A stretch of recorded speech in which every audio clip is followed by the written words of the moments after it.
The one, the only King Ricochet, and you are listening to State of Pro Wrestling.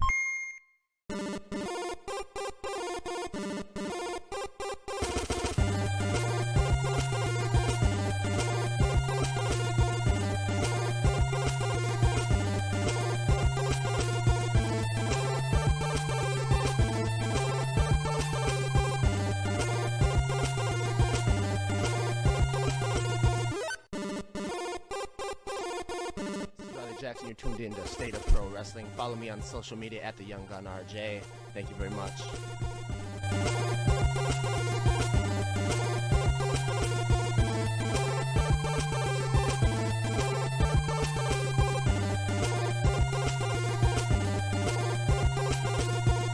You know my man is the greatest. My man, he does.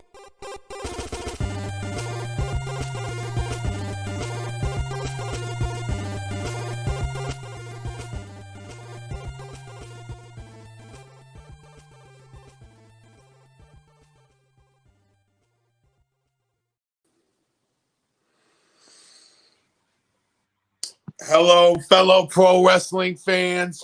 My name is Freddie Fredrickson, and I've had enough of hearing about Sting today.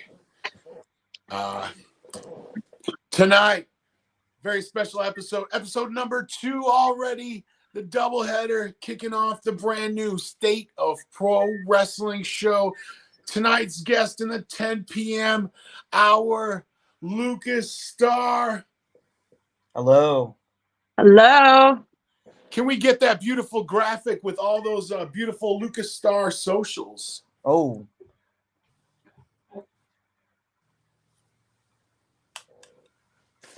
Look at that. Look at that. I want everybody to check out, show some love, Lucas. The Prince of Vlogging. Yes, the Prince of Vlogging, yes. 3,675 days of vlogging. Ooh, I've seen some of those stories. And then another huge announcement, brand new tonight, joining us, the brand new State of Pro Wrestling correspondent co-host tonight, Lex, joining us. How are you doing tonight, Lex? I'm doing great. How are you, Freddie? Very excited. We finally connected all the dots. Lucas, Right. we connected the dots as well.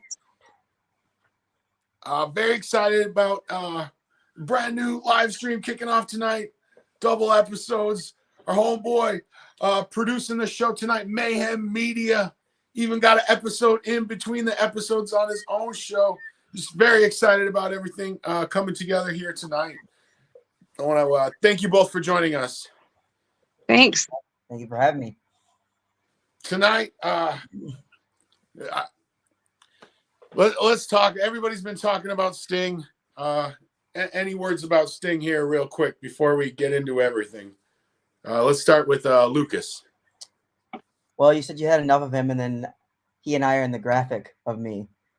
I don't know if you realize that. It's a picture of Sting and I in my graphic. So, yeah. I think he's going to go out on top with the tag team titles. Close the career with the titles. I mean, no other way to that's just what I think he should do. So, I like it.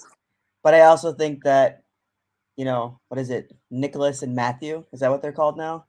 Are going to take the titles off of Sting and Darby. So, ooh, nice. Lex, what do you think about this final run of Sting here? I mean, I have to agree with Lucas here on the fact that I think you got to go out on top. I think you just have to. With somebody like Sting, you just have to. That's the way I see it playing out. I mean, anything could happen, but that's what I think what should happen. Absolutely, absolutely. Me, I hope ICP comes back and kicks his ass for talking shit about being the originator of face paint. No, that's how I would fantasy book it. Jesus, you fucking weirdo marks out there fantasy booking things. Oh fuck. Still working on all the effects here.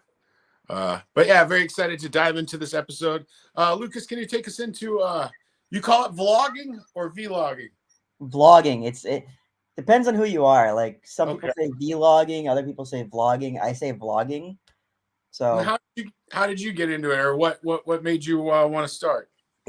So in 2014, I was going through some pretty serious health issues and some kidney failure, and I was like, this is something that I feel like should be documented, and something that somebody might see down the road and be like, oh, okay, I'm not the only one going through this. Because I had never seen anybody vlog or talk about in a YouTube video, that kind of thing. It was all in like Facebook posts and all this stuff. And I don't like to read. I think reading is dumb. Not really, but kids, you should read. Me, I'm not going to read anymore. And I just was like, picked up a camera one day and was going to originally go until I had my second kidney transplant. And then I got better. So I'm like, well, I'm not going to stop doing this. I think I was like 400 and something days into it at that point. So I just kept going and I've never stopped. It's just been a video every single day since January 1st, 2014. Wow, that's amazing, man. Yeah, it was fun to kind of jump through and look at all the different things you've done. Like our homeboy producing the show tonight, Mayhem Media kind of dives into a lot of different subjects as well. Right. Outside of pro wrestling. Speaking of pro wrestling, how did you get into pro wrestling? We've seen you, me and you kind of ran into each other behind the scene role. Yeah. How did you get into pro wrestling or get into the scene kind of behind the scenes thing? It was just a message to the AWF Facebook page saying I wanted to, be in the wrestling business. It's something I've loved since I was 5 years old. Just decided that like I should be doing something. I told them, I had lighting, a degree in lighting, video, and all that stuff, and got a message back from Stonehenge, and just kind of snowballed from there. And I told them I would do 4 shows originally. 4 shows turned into every show from July until December, and kind of left that for a little while. But I will be back at one show next month for some things. They need some special effects, so I'm going to be helping with that, and then see what happens from there. Very cool. Yeah, it was great to cross paths with you, run into you like that. Lex, how did you run it? How do you know our guest tonight? Well, I've been in the industry. What was it? It was 11 years in September. Total, on and off. So it's been a wild ride. And one day I showed up at a show. I remember I was crabby. I didn't want to be there. It was hot and I didn't feel good. And here's Lucas. I've never met him before. And I tried giving him an attitude and he gave attitude right back. And I was like, we're friends now. And that was pretty much it. I absolutely adore Lucas. As far as it goes with, I've worked with from the talent to behind the scenes, and I can honestly say out of everybody I've worked with behind the scenes, Lucas is by far the most talented that I've ever worked with. And he's got so much potential. Just what I've seen him do in a short period of time has been phenomenal. So, yeah, when I walked in, I didn't want to like him, and dang it, I did. And here we are. I have that effect on people. Yeah, if I could talk crap to you and you could talk it right back, and you've never met me, we're gonna hit it off. Yeah, and I think like part of the reason like I could tell you were kind of in a bad mood and stuff, and I like to cheer people up. I don't like people to be mad or sad and stuff, so I will do anything to cheer anybody up, and even if it's making a fool of myself, whatever it has to be. And I think that's what I did that day, or give attitude back because you're giving me attitude. I'm gonna give it right back to you. It's just the way it works. Like my daughter hates that about me. She gives me attitude and I give it right back, and it's funny to me, but yeah. Oh yeah, we became quick friends.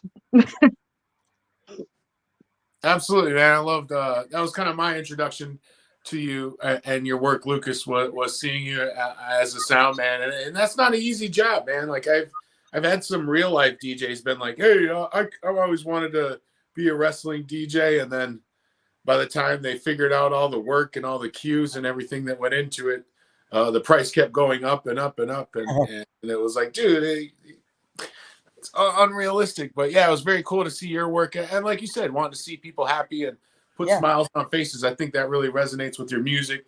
How you'll throw on a couple songs even after the show or during intermission really helps uplift the mood, man. I think you do a great job at uplifting the product. Yeah, I mean, I don't consider myself a DJ. I don't think that what I'm doing is DJing. Yeah. I consider myself an audio engineer.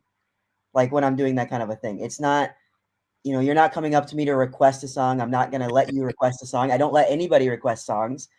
You let me request a song. Well, that's different.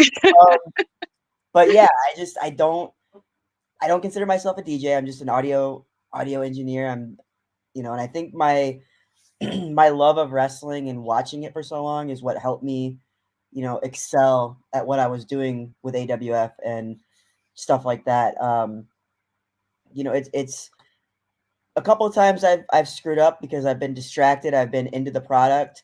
When PD got his head shaved, he was getting his head shaved while his music was playing because I was like so shocked at what I was watching, and I got 3 people yelling at me like, turn the music off, and I'm like, oh, okay, so turn the music down and stuff like that. And during intermission and before and after the show, I think just it helps, like you said, lift the mood and gets people to stay there, because maybe you might play a song that somebody has wanted to hear for a while, and they're like, oh, I'm gonna stay during intermission to listen to this song, and instead of leave. Or there's been several times where the crowd just kind of dwindles after intermission and they're not coming back. So maybe playing a song will help. And I did one time when Matthew Perry passed away, I played the Friends theme song after the show, and everyone was like, I was like, maybe that wasn't a good idea because everyone might be sad. Or honestly, it's kind of one of those things, they were probably enjoying the show and they didn't realize what it was, and it could have been a cue that like, oh, that song was played after the show, and like, I don't know. But yeah, that was also the night I signed my first autograph, which was kind of memorable to me. So that was really cool. Nice. That was me. You just described the moment, dude. I was there. I remember hearing it, and then seeing all the social media. Oh, rest in peace, celebrity who was the greatest influence in my life, who I never mentioned before he died. Yeah, exactly. I did love Matthew Perry. I loved Friends. Not to get too deep into my medical history, but back in 2004, I was in a coma for a few weeks, and when I woke up from that, the only thing that I laughed at was Friends. Oh. It was a joke from Matthew Perry about his third nipple, and that was like the one thing that got me, and I'll never forget it because I laughed so hard, and my mom just goes, "You didn't understand that." I was like, nope, didn't understand that, Mom. Just go back to sleep. So I do have, like you said, there was people like, oh, he was my biggest influence. I mean, I'm not going to say he was my biggest influence, but I did have a history of watching Friends, and it was one of my favorite shows, and I remember watching it growing up. So, man, that's a huge moment, though. That's a very special moment, man. Thank you for sharing that with us, man. I appreciate that. But yeah, it didn't hit me till a couple days later. I was like, he was playing the Friends song. I was wondering. I thought he was just like, hey, we're all friends after the show, tearing down. And well, that's the thing. I try to, Stoney and I talk about that stuff about, what to play during and, before and after the show. And we try to play stuff that will leave something for you, like I'll be there for you. Wrestling will be there for you. You know, when you got Yes. nobody else, wrestling's there. I try to, when I'm done with music, like when I'm done with the show, I'm all packed up and ready to go. I try to play the verb pipe colorful, because the first line of the song is, the show is over, there's no encore.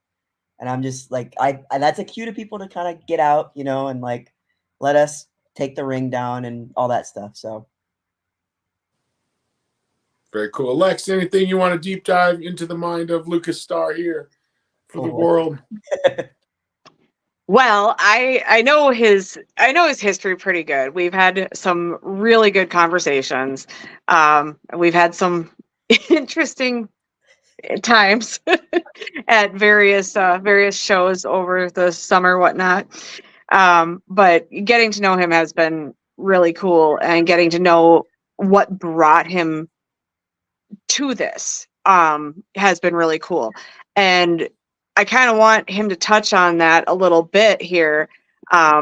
We were talking a little bit before the show, and he was talking about something that he didn't really realize till he was looking back on it, and just kind of hit him. And Lucas, do you want to share on that? Because that was pretty cool. yeah, so back in, when was this? 99. I was gonna say 2099, but that hasn't happened yet. 1999.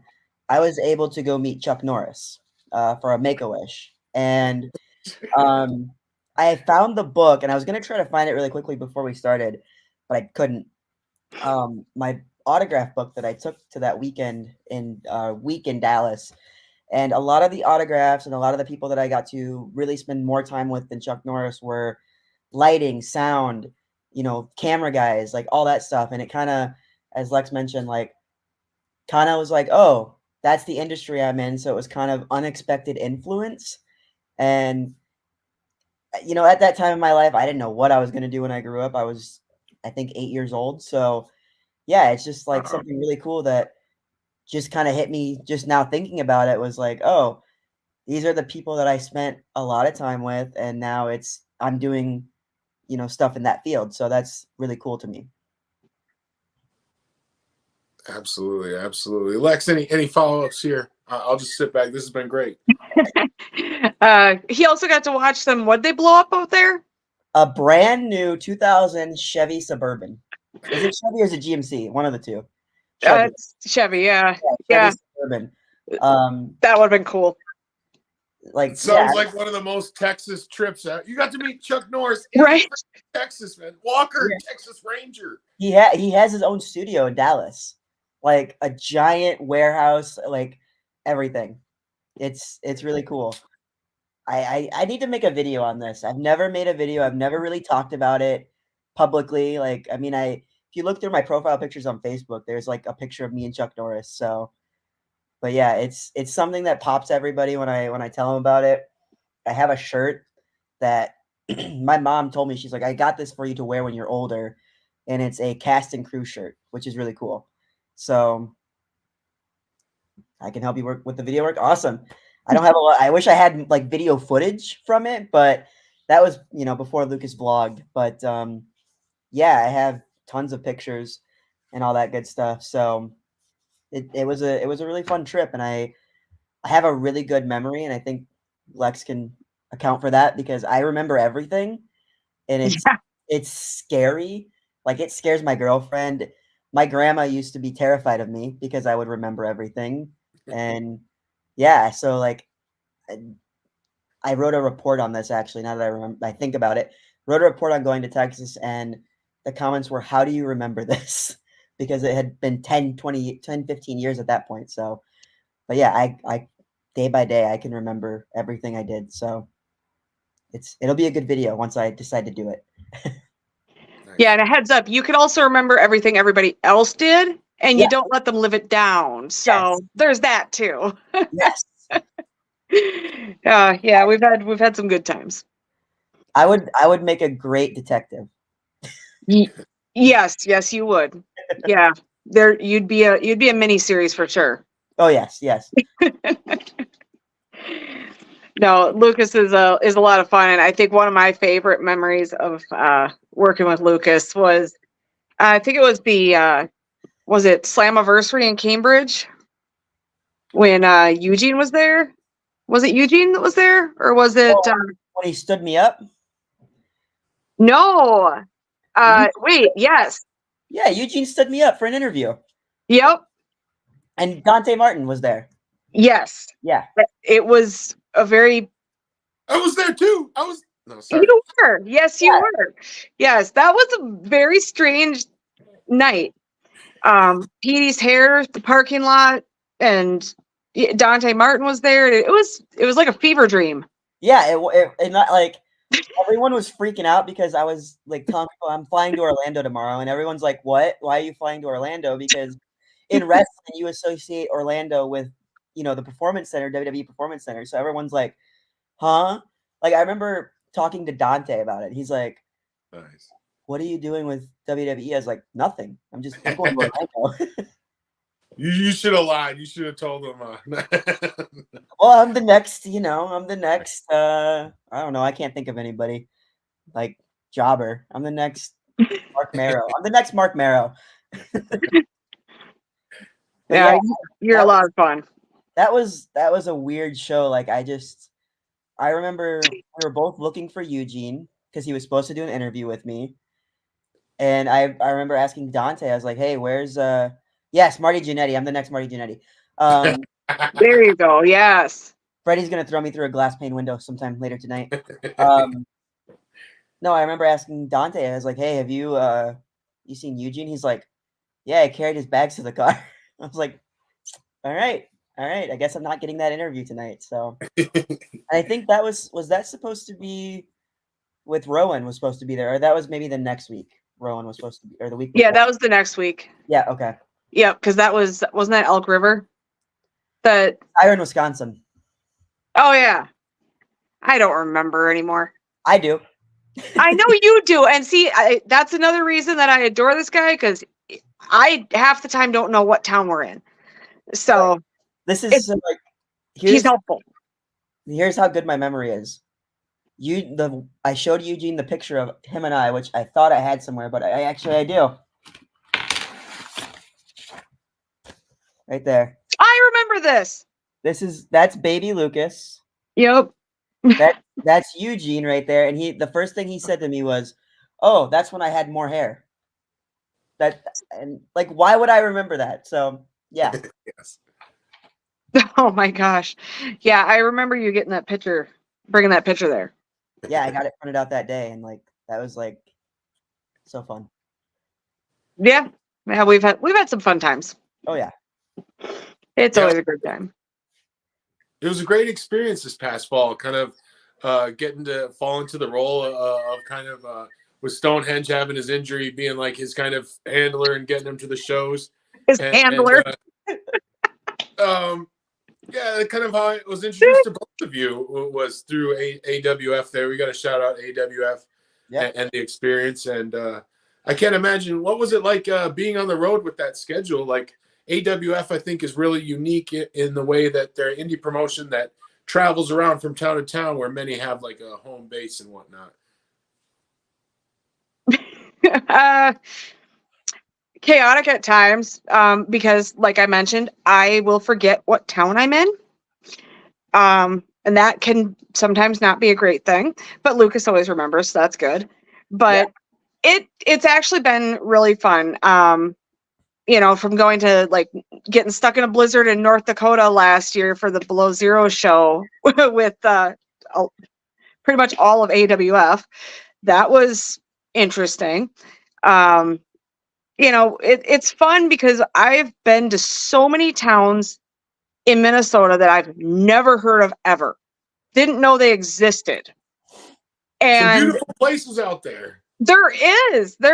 I mean, I look at some of these towns because I've kept a little map and circled them, and Nice. It's like population 12, but it's still so much fun to see all these different places. And I've gotten to know pretty much, well, I was the only girl, so I got to know everybody really well, and it was really cool because it was like having a bunch of brothers that you know, they were a lot of fun to hang out with and fun to travel with and do karaoke with and, you know, just have good times. And it's been fun. It's been a lot of fun, but yeah, it can be a bit chaotic when you have no idea what town you're in or where you're headed next. And, you know, then you have a week or two off and things get normal. And then suddenly it's like, okay, now I've got to go to 3 different towns in 2 different states. And it's fun. Yeah, I mean, I agree. It's chaotic, but it's also a lot of fun. I mean, my first 2 shows were a Monday and a Saturday show. It was the 4th of July or the 3rd of July, and then like that Saturday was, I think, I want to say like Buffalo, New York, not New York. We didn't go to New York. Buffalo, Minnesota. There we go. Yeah, it was Buffalo. It was right after Wyckoff, wasn't it? Yes. Yep. That my first show was in Wyckoff, and I was like, why did I decide to drive 4 hours away for no Yeah. point? And it was hot. Yes, it was very hot that day. I went through like I don't even know how much water that day.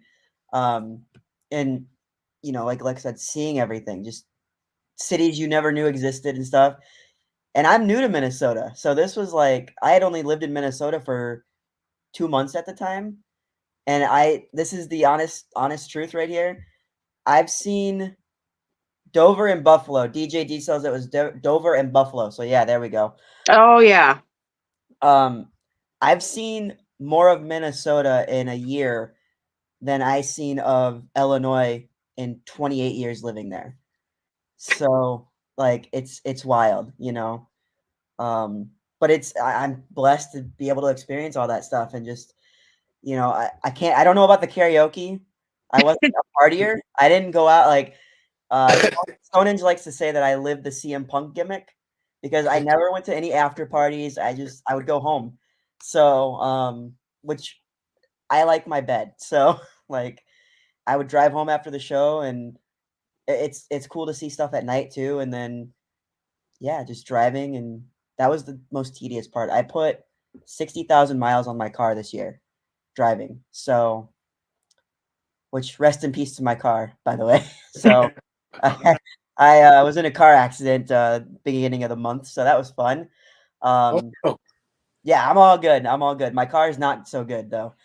But yeah, just seeing all this, you know, the cities and states, I guess, because I went into Wisconsin for a few shows as well, and nice. it was awesome, you know. And I had a lot of late night talks with, you know, Lex and everybody. Really, we'll stay after the show for 2-3 hours and just chat and talk, and that's some of the best times, you know. Like you, that's what I loved about it, just getting to know everybody and kind of creative meetings, if you will, like trying to figure out what we're going to do next week or, you know, game plan for the future and stuff like that. So, yeah. I have taken naps on more gymnasium floors than I could ever count in my life. Um, I have crawled underneath the bleachers just to catch a few. Um, I crawled I on have one time. I have changed clothes in so many moving vehicles and in the back of trailers and, you know, whatever. I can't even count the amount of bathrooms that I've been doing my makeup in, and I'd do it all over again. Yeah. Definitely. I remember, like, I don't know where we were at. Shocking. I don't remember where we were at, but Some small town in yeah, Minnesota, it was Wisconsin. I can't be totally sure where we were. yeah, it was one of the bigger locker rooms that we had that time. Nice. And Lex was so happy because she got her own like room I did. to dress and stuff like that. And you know, and I remember going. This was the time that I found out you had the conspiracy palette. Oh yeah. And I was just like, That I was was Hutchinson. Hutchison. Yep, that's where it Yep. was.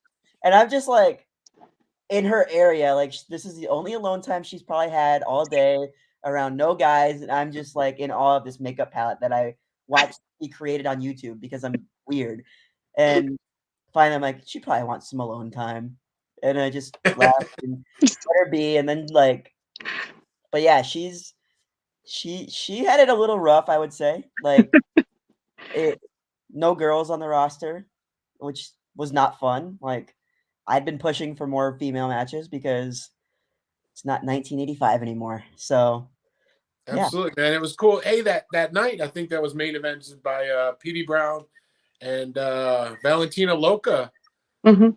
That was No. no, that was a different show. That Yep. was more recently. That was Spring Lake Park. Okay. See, my memory is the opposite. My memory sucks. That Yep. was the charity event, wasn't it? Yep. Yep. Okay. That's where Kyle won the title that night. Yes. Yep. Yeah, and he'll be. I'll see him this weekend at the shows for MAW. And I almost broke my shoulder that night. Oh no, man! You hardcore bastard. Yeah, those dives off the apron. That'll do High it. risk, high reward. You know. Yeah, exactly. But Lucas, can you take us behind your role there? What kind of goes into your process when you're doing the sound guy or audio for a wrestling show? It's a lot of like, I guess if you want to go really peek behind the curtain, I really have to know kind of the card and stuff. And a lot of times that gets changed on a moment's notice. So Right. I'm frantic sitting at my computer before the show starts, like getting stuff in order and like hoping that, someone doesn't come out when they're not supposed to, and, stuff like that. There's been a lot of times where I get Facebook messages or calls or texts like, hey, we switched the order of the matches. This is going on first now. And this, stuff like that. And people changing their themes because they're switching characters that night for some weird reason. That just happened recently. And like, he switched to one character and then he's like, no, I'm going to go back to my old one. So like, I had to like download his old thing. It was a mess. It was a mess. And then just picking some music that will sound good, for intermission before and after the show. If we're in like a little smaller town that I feel is more like wannabe country people, I will play some country songs, which depending on the night gets the pop, sometimes doesn't. I remember we were starting a show. I forgot. That was where was that? That was the one with Dante Martin, wherever that one was. That was in Cambridge. Cambridge. How do you keep the crowd hype during intermissions? I leave that to Petey. he's like always getting people hyped up during intermission and just trying to play some songs and stuff like that. And during intermission, I'm half the time not at my computer to play songs. I will kind of just be looking for people, trying to make sure the match order is still in the right order. Telling kids that Stonehenge is not a monster. He's approach, he's a big sweaty man, but he's okay. Like, he's not gonna kill you. Same with who was it? Brandon Gore, like at UFO Fest. So many kids were afraid of him. And I'm like, oh, he's fine, So that was another great show. We used my drone for that show. That was a great show. That was a lot of fun. But back to the question, like, it's like I said, just knowing the match order. If it gets switched, I'm in constant communication with somebody during the show, whether that was Tony or whether that was Stonehenge. It was somebody. DJ also he usually has a really good idea of what's going on more than anybody else in the show. Yeah, he's such a great dude, brilliant guy, man. To see him doing his thing too is like, oh my god, he's so good. Yeah, and then I recently bought walkie-talkies. Yes, that was something we definitely needed. Ref TJB was kind of talking about the importance of those and how vital they really are to relay. Yeah, and the first night we used them, it was epic. It was great. I wasn't late once. That was great. Yeah, it was like, I remember, like, I was like, hey, 5 minutes. Because I don't know where she went. She was off somewhere doing something. I'm always off somewhere, but yeah, all of a sudden I'd hear Lucas to Lex. I'm like, I'm here. I got you. And I wasn't late once. It was a great idea. yeah, and that's something that I picked up. You know, Freddie and I, we've worked together on some other stuff besides wrestling. That was something I picked up on those shows was you Nice. really need to have a headset or some kind of correspondence to somebody, you know, or everybody in the show, because when shit hits the fan, Yeah, a you million. need to know. Like I think trying to think of like we had somebody not show up to a show one night and nobody knew. He was like co-main event and everything and didn't show up. And if I wouldn't have had communication and not known that, I would have played his music because I don't pay attention sometimes, I'll be honest. But yeah. And then I mean, like what's that? you're a pretty busy dude. I mean, on top of the audio, the V and the AV is a video. You're also kind of keeping an eye or playing that role, or Yeah, we're in that capacity as well. Can you kind of take us into that? yeah, when unfortunately Jesse's not able to join us, I'm the one that's recording everything, recording every single match, and I'm keeping an eye on the camera. And the first night that I had to do that was the Forest Lake show, I had to do audio and video at once, and that was a little hectic for me. But it worked out great. So it's just keeping an eye on your video cameras, your batteries, and stuff like that. And then I also with Cho, someone that I really, really like. I love Cho. He's one of my like he and I started the same day. And to see like he's already like TV champion, like it's just I love that.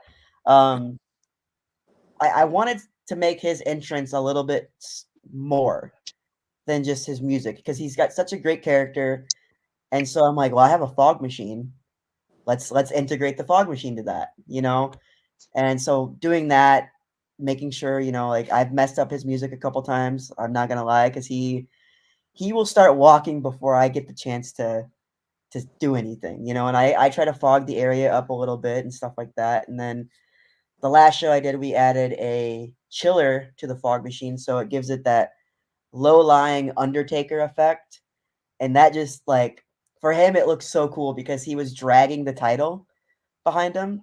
So it was like drag. Can you take for fans who don't know Cho? Can you kind of fill them in on the gimmick and everything? And that, Um, I don't yeah. even know. Like it's the freak show. Mhm. All you need to know. Like just He's the Absolutely. only one that actually scares me, and I Yeah. don't know why. Like we're like the same height, but he still scares me. Yeah, I mean, my family came out to the Forest Lake show, Yeah, and that's awesome. my girlfriend, that was the first wrestler she ever saw outside of like AEW or WWE, and she just Yes. turns around and looks at me and is like, "Why? Why?" That's all she kept saying, and I'm like, I don't know how to explain it to you. It's just wrestling, you know?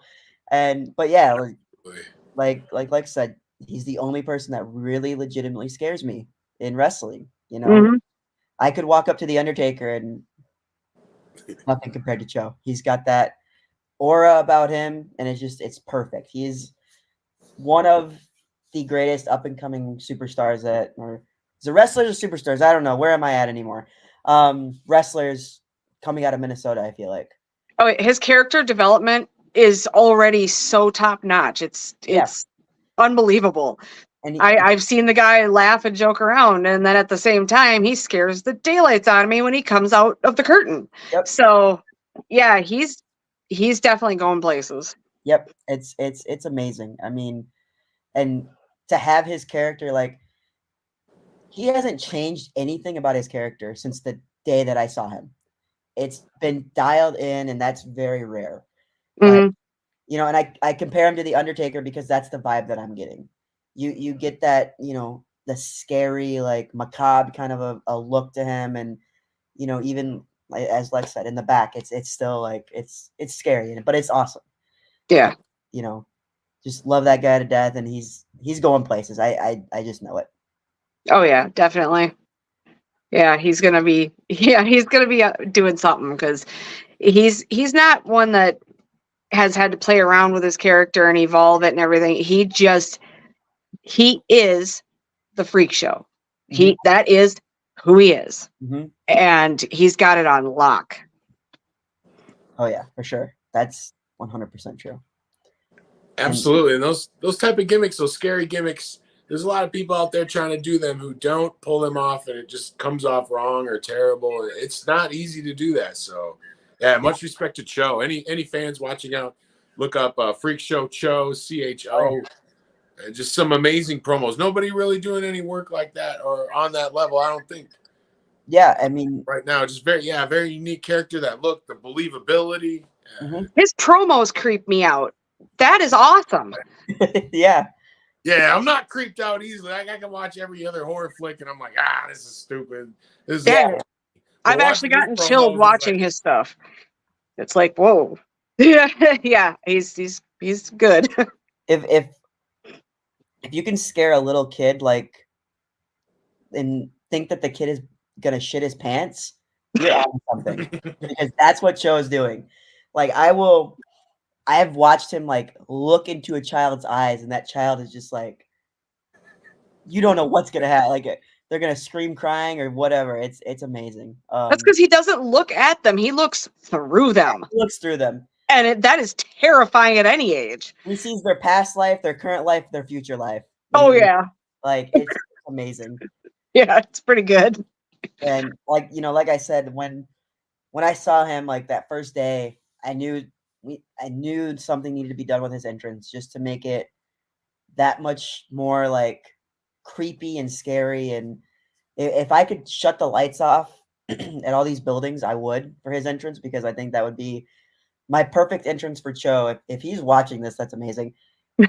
Blacked out, smoke, and a single spotlight, like a purple spotlight on him as he walks out to the ring. I think that would be amazing for him. And that'll be when Badass Lex turns into Nope. Yeah. Yeah, that would change my character. I'll be controlling the light, laughing my ass off because it's so scary, and then you're just gonna be sitting in a corner somewhere. Yeah, most likely. I'll be under the bleachers. You know where to find me. Yeah, sleeping.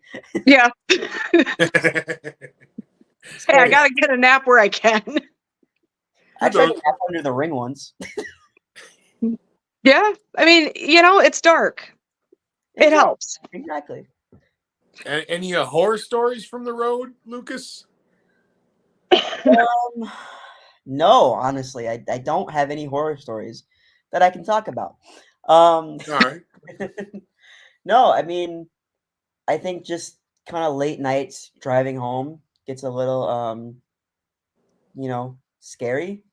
Just because, especially when you're somewhere you've never been before, and the risk of like deers and stuff. And my GPS for some reason hates me and will take me on back roads. So, typically, you go to a highway or something, but no, my GPS does not do that for me. Yeah, sometimes that gets sketchy, man. Where you're like, yeah, where and why? Why am I here? What is this? I think like the closest thing I've had to a horror story was Cambridge, when I was the first person at the show. Yes, you texted me. Where are you? And I text Mike. I'm like, where are you?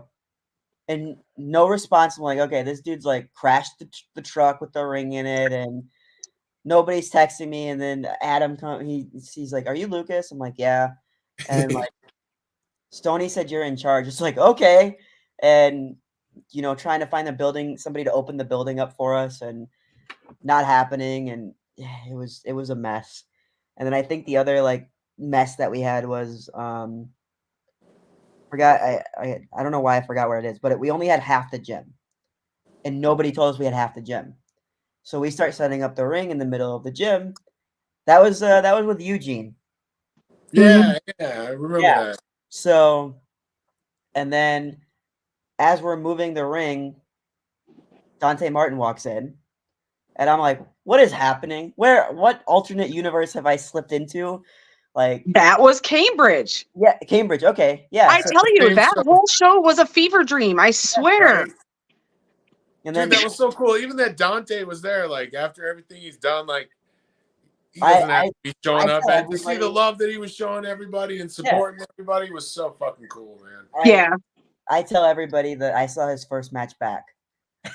Because he was doing some matches with Riley at that night. So that was really cool to see that, and just like I was like, I got some insider info. He's gonna be back soon. So Yeah, it was great to see him back, man. Better than ever. Like he hadn't missed a step, man. Because that was a serious fucking gross looking injury, man. That was a Sid Vicious injury that he got. I Right? mean, he could kick his own ass at that point. Yeah, that was a cool night, man. I remember kind of coming and checking the vibe. Very Yeah. cool to see AWF doing those fundraisers too for the communities, and yeah, that last one, seeing the kids out there, Yeah, reacting, seeing JDX powerbomb and Rampage Oh. right in front of the kids, and just all those different spots and how much they got into it, and yeah, that's always one of my favorite things is just seeing everybody's reaction to their actual wrestling. I almost love that more than the wrestling sometimes because it's like. I have a little behind the scenes on that show. So that was Nice. when we did the stretcher with Cowboy. Curtis. Oh my God! Yes, that was the night. So I knew that the EMTs there were student EMTs. They weren't real EMTs. There were so many of them. I didn't tell anybody. I think the word was that they thought it was an amateur wrestling event. So they all showed up, and we believed it. We were. Yep.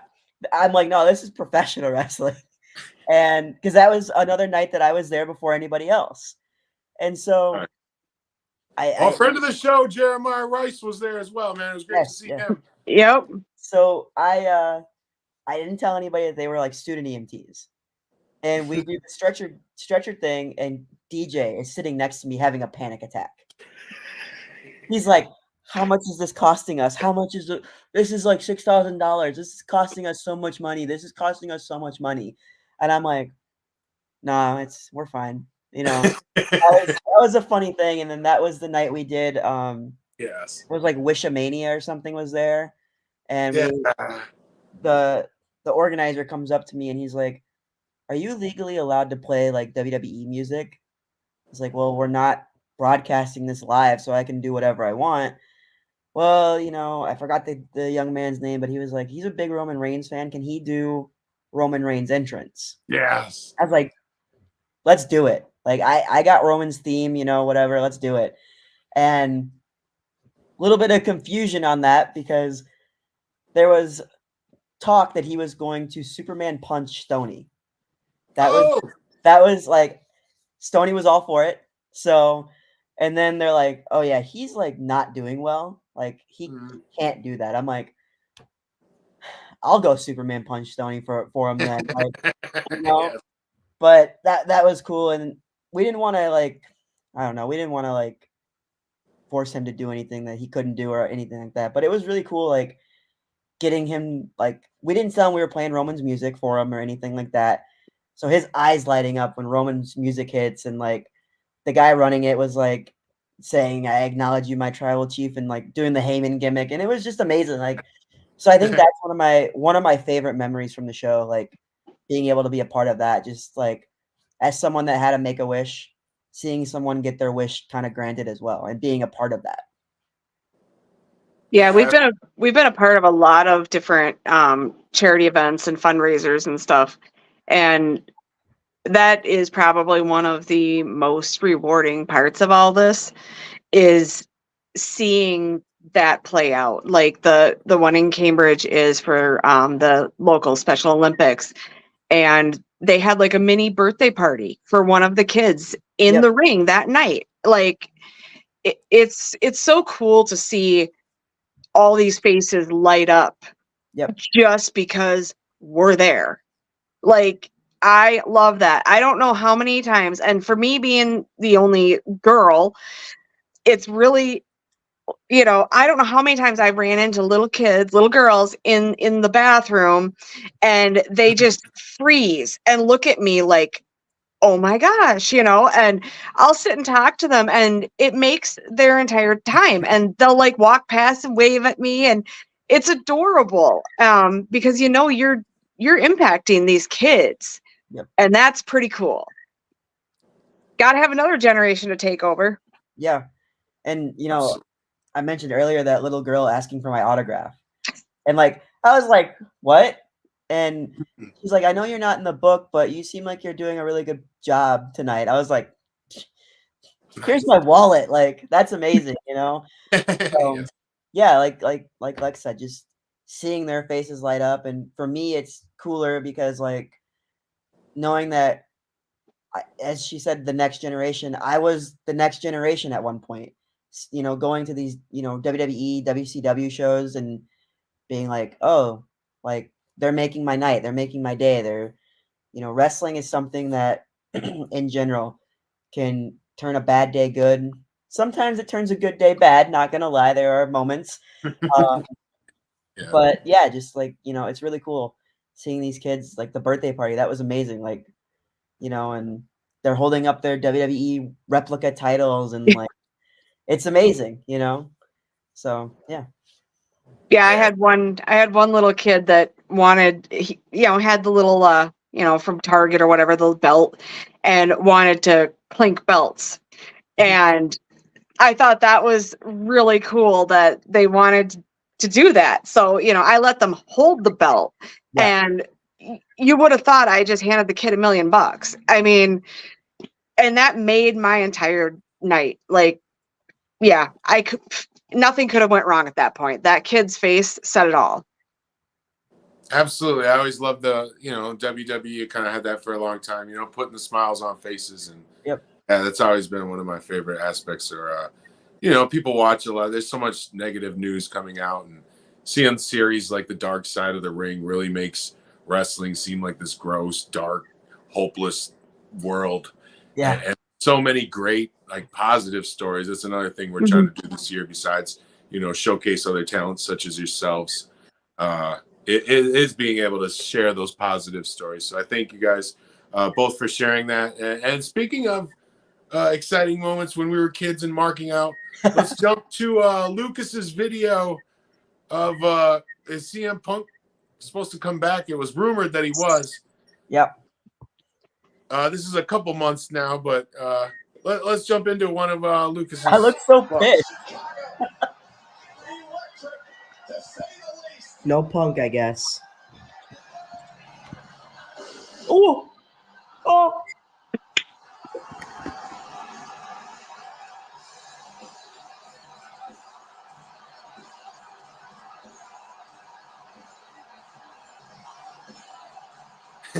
I was wrong.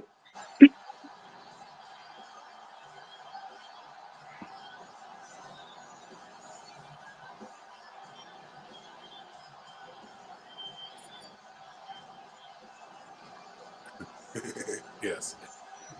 Oh, The euphoria of disbelief. My gosh. Whoa.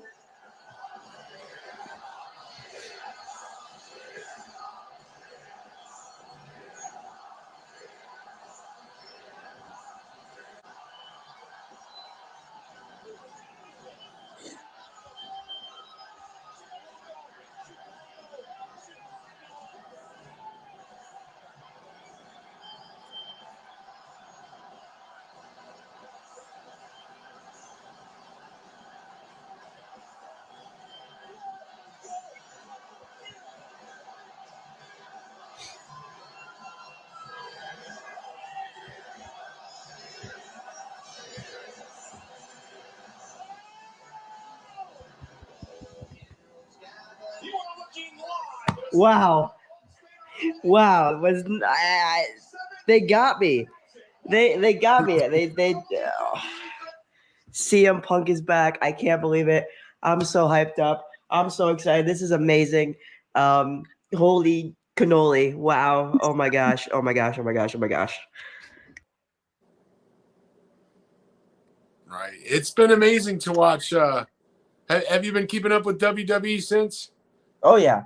I mean, it's very rare. Lex knows this is true. It's very rare for me to be speechless. Oh, So- yeah. So that whole thing, like, that's real. Like that, I've had people ask me, like, is that your real reaction? That was 100% real. As I said at the beginning, like, no Punk. Like, we heard the rumors, for a few months. Basically after All Out, which I was in Chicago. I was at All Out when he was fired from AEW, and that was like heartbreaking. And just to like have that moment in life again, to see. I mean, when he debuted in AEW, it was basically the same thing. I have, Right. that same feeling. It's just like you said, it's a kid again. It's that feeling. It's that magic that wrestling has brought me. And being speechless for that whole video, I know it's kind of in a way pointless to post that because I'm speechless, but I wanted to show like that's how excited I was, that I had nothing to say except for holy cannoli, which was because I was trying not to swear. Yeah, and it was just it's amazing to see Punk back and the stuff he's been doing with Cody right now and going into the Rumble on Saturday. It's gonna be really cool.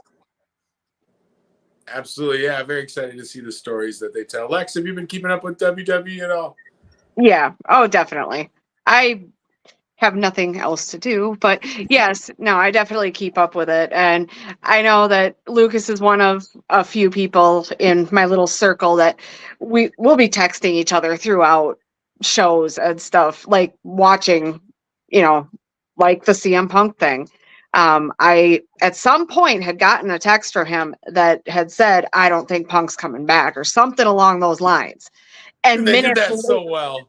yeah, and then minutes later that happened, and I remember when I saw his video, I was like, "Yep, I know that's how he reacted." Yep. Most definitely. Yeah, it was crazy. I don't know, like I have no words still to this day. It was just like, and you didn't know, WWE likes to, mess with people at times, so you didn't know if that was real. Like, was Gilbert gonna walk out and with a Punk shirt on or something stupid like that? It was just so last second. Like people had left. Yeah. Yeah, I shut it off. I was like, I went on Facebook and went outside and I looked. Oh, CM Punk's back. Good one, everybody. And then there was like 12 posts, and I was like, shit, turn it back on. Right? Yep. I know. I knew people who were actually there, and they were like, "Oh man, the people that left are kicking themselves." I would have cried if that would have happened. If I was there and left, I would have cried. I would have cried. But I've never left a show early. Like who does that? Some of the best moments in WWE and AEW happen after the show. Yep, or dark matches. Yeah, they literally have a DVD. I don't know where I have it. They literally have a DVD called Best of Raw after the show. Yeah. It's amazing. One of my favorite moments that I've witnessed after a show was with CM Punk it was a Raw, and he just spent like an hour and 20 minutes, I think, talking to everybody at ringside. Yeah. Like, he went and signed everything, was hugging people, like, which I was included in that because that was a surreal moment for me. He like saw me, knew me through Justin, and said, "What's up, Lucas?" And I'm like, Hey. huh? Like, just okay. And then he signed my poster that I had, and that was just like one of the coolest things ever. So yeah, a lot of cool stuff happens. I've been fortunate to meet people that I would have never met otherwise if I would have left. Yep. So much happens, and it's a lot like our shows. I mean, they're on a much smaller scale, but I know people are always like, "Why do you have to be there like 5 hours? Why does it take you 10 hours to do a dang show when we're there for 2 hours?" I'm like, "You have no idea, Right? What it all entails. You guys show up." Hour later, you have the show, you go home, you have some meet and greets, go home, maybe after party, whatever. Yep. Nobody has any idea how much it really takes to put on a show from start to finish. Yep. And to do that over and over and over. Like there's a reason we're there 8, 10, 12 hours. Yep. That was something that was really, when I got into the business, I had to explain to my girlfriend, like, listen, I'm not getting home probably till 1 a.m. Maybe later, off chance that I get out of there right at 10 o'clock when the show's done. And that's not going to the after party. Yeah, and I don't go to the after party. So, but yeah, that's getting home early. Yeah. Well, I did go to one after party, and it was the Forest Lake show. That's because I live in Forest Lake. So it was a 2-man after party. It was me and Stonehenge. It was. It sounds about right. It was pretty fun in my apartment. We have like a community room. We have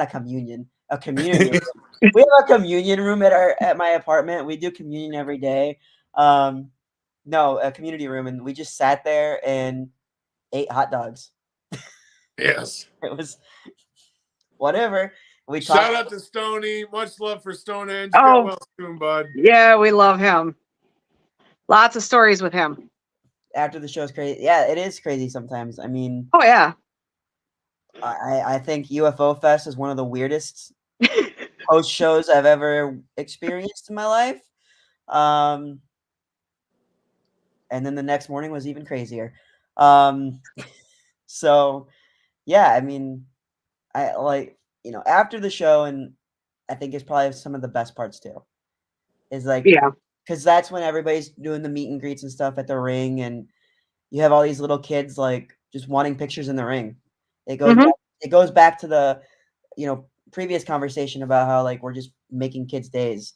Like, Yep. because before the show we're yelling at them to stay out of the ring. So yeah, when we're taking it down, it's like, okay, you can get in. So that's really cool too. But I love after the show. It's amazing. Yeah, it is a lot of fun. Everybody steals my Sharpies. I always have a collection of Sharpies. I hardly ever leave with them, Oh, but I, that's all right. I got some. Anybody, I have an Amazon wish list. If anybody wants to get me Sharpies, just saying. Yeah. I have those. When I went to All Out, for Starcast, I got the Posca pens, Oh, and I've been lending those to like people at the show, and I make sure I get those back because they were $8 each, mm-hmm. and like I always lend them to Alvin because he has like they match his pictures, so that's why I let him use them. So Good. Makes sense. it was. I told him when he was the champion, I said, if you don't give these back, I'm taking the title with me. That was what I told him. So I always got my markers back. That sounds like a fair trade. Yeah, I mean, or maybe at that one show you didn't get your markers back. That's why Kyle Pro is the new champ. no, I got him back. I get him back all the time. All right. I never get mine back, but whatever. It's fine. You can Yeah. buy so many of them at Sam's Club. It's great. Right. Well, We're at about the hour mark. You guys want to share any last stories or any last social media plugs or anything before we take off? This has been great. I feel like we've only really scratched the surface. Hopefully we can all soon. Oh. They're pulling the plug. We're over time. We're out of time, fans. We gotta go. No. I want a huge shout out to our producer tonight, Mayhem Media, JD, helping us out. You want to jump in here? Awesome, absolutely, man. Much love, Lucas. Guest of the night. Much love to everything you've done, man. The audio, video. Thank you. Yeah, definitely. It was Love an working honor with to them. be a stagehand and work underneath you. Yeah, I was set fighting stuff the up boss and one roll it day. out of a truck. Oh yeah, who shouts out Lex? I look forward to. We've been talking about March. There's a huge MAW Midwest All-Star Wrestling show with the women's tournament. We're looking at getting a sponsorship table, promote that brand, State of Pro Wrestling. Still got stickers, still got some T-shirts. We got some new T-shirt designs coming. So we're gonna be there. I'll sell this at the State of Pro Wrestling table. I will sell this. My Eugene autograph photo. That's when he had hair. Yes. Wait, was that a fucking joke against me? No. You can grow hair. He can't. I can somewhat. Oh man. You can always buy hair too. I mean, it's fine. Oh yeah. There's always, you can buy anything.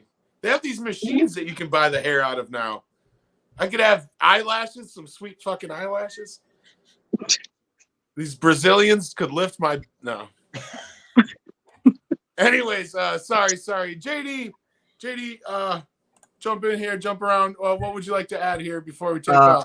Well, everybody really seems to be passionate about CM Punk, and I'm not into destroying anybody's passion for wrestling at all. So I appreciate everybody's opinion. So I'm going to leave it with my opinion and not go any further than that. I am not a CM Punk fan.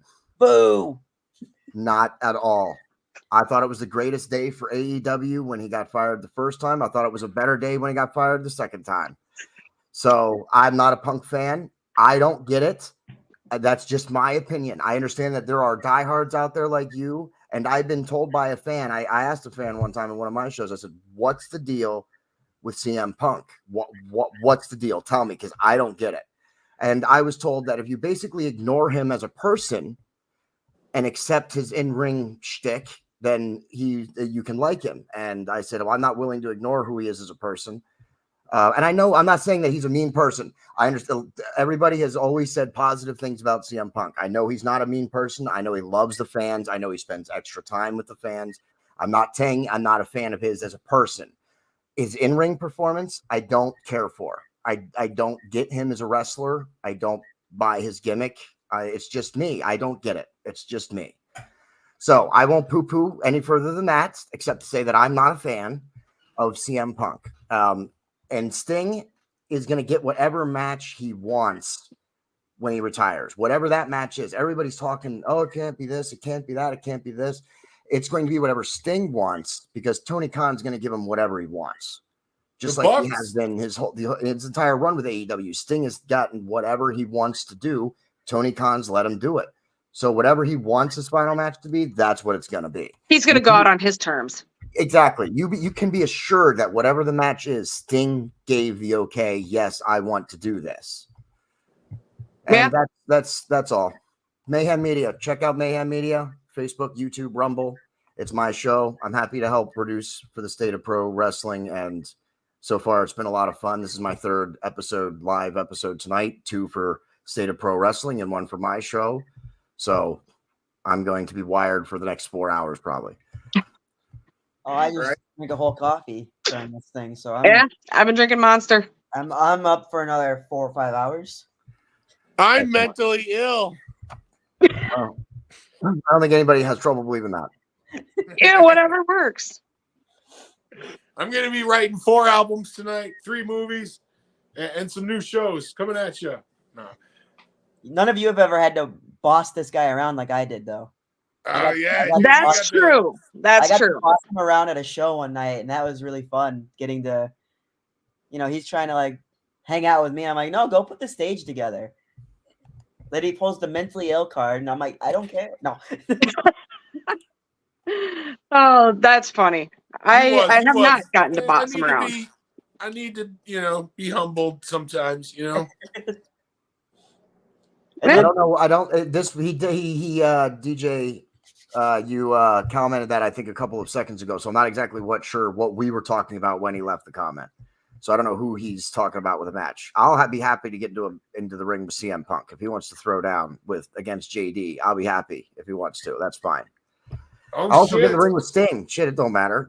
I have backyard wrestling experience. Okay. Don't we all? I hope yeah. so. I don't. I'm the only. I am the greatest backyard wrestler of all time. No, I'm sorry. I hold that title. I'll admit it, I was terrible at it, but it was still fun. It's the match is gonna be Lex and I versus Freddie and the partner of his choosing. As long as it's not Stony. No, it has to be an intergender match. Oh, Well, I'm out. I can't help you. Freddie. Hey, oh, you the know what? possibilities. Hey, let me do this to get a shout out to somebody. Audrey Allen, Freddie, go check out Audrey Allen, female pro wrestler. She will get it done for you. She will get it done for you. Maybe. He will likely take I got a lot of She'll likely connections. take both Lex and Lucas on. And I mean, if you tick her off, she'll probably just throw you around too. So Audrey Allen. Shout out Audrey Allen, Mayhem Media. Getting a plug in for her. Yeah. There we go. Any last drops, Lucas, Lex? Any last words for the fans out there? YouTube.com/Lucas Starr, YouTube.com/StarVlogs. That's where you can find me and my silence because CM Punk has returned. And, Dude, it was great. It was great to hear your story tonight and how that all developed and everything, man.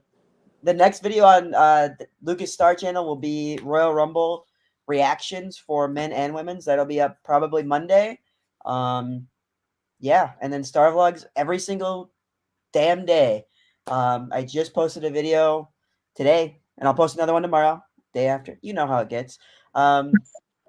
yeah, hoping to do some more cool stuff this year with wrestling. Hopefully with you guys as well. Definitely with Lex and Freddie. Like, Absolutely, man. It'd be great to connect the dots. the wheels are turning. I'll just say that. So, Yeah, it'd be great to have you on as a correspondent, co-host as well, or collaborate in some sort of creative effort. I think tonight was a great scratching of the surface. Yeah, and I just want to say that I've got some exciting things brewing here for 2024. And this weekend, I'll be with MAW in Bloomington and at Fairbolt. If you want to come on out, enjoy a good time, you can meet me. That would be awesome. I'd love to see you. Yeah, Lex, very cool. You're gonna be at MAW. Yes. Go find Friends of the Squared Circle, Crander Q, and tell them Mayhem Media sent you. I'll do that. Nice, absolutely. Yeah, the farewell show just announced today or yesterday. Steel Domain Wrestling is MAW SDW. It's Steel Domain farewell show there at Bloomington. I can't believe there's so many great memories. I took my kids out there back when it was primetime wrestling before SDW bought them. What will happen of this venue? Will it become an MAW venue? I don't know. I'm excited for you to be there, Lex. Yeah, me too. Al Snow will be there as well. So that's kind of exciting. Lucas, last second picks. Who's your male, female winner of the Royal Rumble? Male, I'm gonna go with CM Punk or Cody Rhodes. Of course. I mean that legitimately though. Like Cody Rhodes and CM Punk are clearly the two who are the rising stars. Yeah, I actually kind of hate that a little bit for Cody that CM Punk came back because I think Cody was the guy until Punk came back, and now you're right. I think it could be Punk or Cody. Well, let me rephrase my answer. I think it'll be the American Dream or the American Nightmare. If you watch Punk's promo on Raw, you get that reference. Yeah, I know the reference. Still dude, it was so good. It was so good, JD. You got to watch it. It was really great. I'm still not impressed. And you'll then, become a fan. Female, I don't know who's in the female Rumble. So, Tori Wilson. Oh, dude, she was very popular at Grand Slam 5. She had a very long line. Or I heard Lex is going to enter, so maybe her. I only wish. I only wish. Dreams do come true, right? Yes, they do. Yeah. And we'll be back Sunday, 6 p.m. Central, doing a video special with Chavo and Ring Film Dude. I hope everybody can join us. JD, any last words, any last plugs for Mayhem Media as well? No, we just had a live episode. It's on Jurassic Park, Mayhem Media. We cover all entertainment, not just wrestling, movies, TV, sports, and the Olympics are coming up this year. We'll be doing a big thing for that. And hopefully we'll be able to maybe get Lucas and Lex on one of our shows here in the future as well. We love that. I'll just say my next wrestling appearance is going to be AWF February Free For All 20. That'll be my next wrestling show that I'll be at. So, do you know a date? Do you got a date on that? February 24th, Saturday, February 24th in Elk River. And I will be there. Okay. So will Gangrel. He will spit blood on you, I heard. For 5 I hope. That would be great. Gangrel, cool. Yeah, so maybe gave away why I'm actually going to be there with some of my stuff that I can do. So we'll see. But yeah, that's my next wrestling show that I'll be at. And then hoping to maybe venture out into the world of wrestling, because I'll also say this, I did get a opportunity to apply for the WWE this week. So yeah. Very cool, man. Yeah, it was great to see you in your role that you were doing where I worked underneath you, to see their staging set, just everything that they did, production and quality, lighting, every sort of aspect wise. It was great to be a part of that. Good luck with everything, man. Thank you. Oh, yeah. Thank everybody for joining us. State of Pro Wrestling, episode 2. Join us for episode 3, Sunday night, 6 p.m. Central.